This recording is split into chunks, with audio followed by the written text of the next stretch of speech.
ইয়াসিন হ উচ্চারণ করতে পারে না, হকে গো বলে ফেলে। ক্লাসে নতুন ম্যাডাম এসেছে, এবার পরিচয় পর্ব শুরু। ম্যাডাম বলল, হাই ছাত্রছাত্রীরা, আমি পাখি, এবার তোমাদের পরিচয় দাও। হাই আমি মন্ডু, হাই আমি সেন্ডু। এভাবে যে যার মতো পরিচয় দিল। এবার ইয়াসিনের পালা। ইয়াসিন বলল, গাই আমি ইয়াসিন। ম্যাডাম বললেন, কি বললে হারামি? ইয়াসিন বলে, গাই বললাম। আপনি আমাকে গাই বলেছেন, আমিও আপনাকে গাই বললাম। ম্যাডাম বললেন, কি তোর সাহস কিভাবে হলো আমাকে গাই বলতে? কে তোকে এসব বলতে বলেছে, বল আমাকে। ইয়াসিন বলল, প্রধান শিক্ষক, তিনি বলেছেন ম্যাডাম এসে সবাইকে গাই বলবে, তোমরাও ম্যাডামকে গাই বলবে।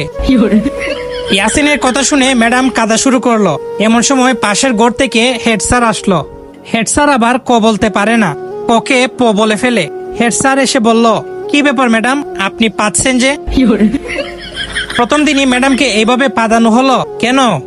হেড স্যারের কথা শুনে ম্যাডাম আরো জোরে জোরে কান্না শুরু করলেন।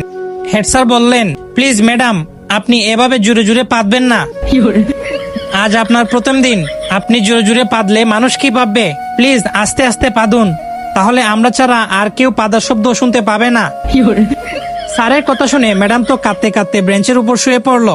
এমন সময় টিয়ন হাজির। টিয়ন আবার শো বলতে পারে না, শোকে ম বলে ফেলে। টিয়ন বলে, কি ব্যাপার ম্যাডাম, আপনি এখানে মুতলেন কেন? বেঞ্চের উপর মুতলে কি ভালো লাগবে? আপনার মুতার দরকার হলে আমাদের বলতেন, আমরা আপনাকে বিছানা তৈরি করে দিতাম, বিছানায় আপনি আরামে মুততে পারতেন। এমন সময় শিক্ষামন্ত্রী হাজির। তখন যা হচ্ছিল মোটামুটি মানা যেত, কিন্তু শিক্ষামন্ত্রী আসার পর সমস্যা আরো বেড়ে গেল।